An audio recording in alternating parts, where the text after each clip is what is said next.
Hello hello hello, आज हम बनाएंगे चिकन और बर्गर की सब्जी की बारिश हो रही है।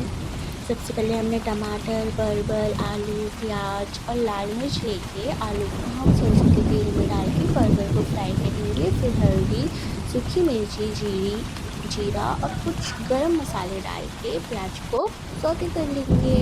फिर उसको घुमा घुमा के उसमें अदरक लहसुन डाल देंगे और फिर उसको और पकाएंगे। फिर टमाटर डालेंगे और फिर हम उसको घुमाएंगे गोल गोल गोल गोल करके। फिर नमक डाल के हल्दी डालेंगे। फिर लाल मिर्च और गरम मसाला डाल के उसको थोड़ा सा पका लेंगे। मसाला जब तक पक जाएगा उसके बाद हम मसाले में देख सकते हैं कि बहुत ज़्यादा तेल तेल निकलेगा। फिर हम उसके अंदर चिकन डाल देंगे। चिकन को अच्छे से पका लेंगे। फिर उसके अंदर हम परवल और आलू जिसको हमने फ्राई किया था वो डालेंगे। उसके बाद हम पानी डाल देंगे।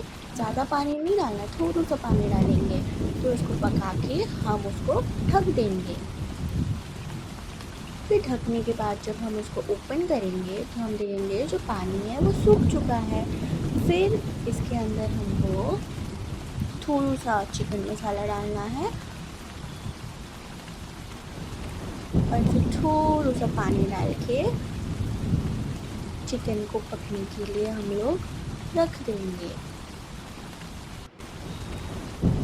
उसके अंदर गरम मसाले का पेस्ट डाल के हम उसको गोल गोल घुमा देंगे और फिर हम देखेंगे हमारा चिकन रेडी है परवल के साथ।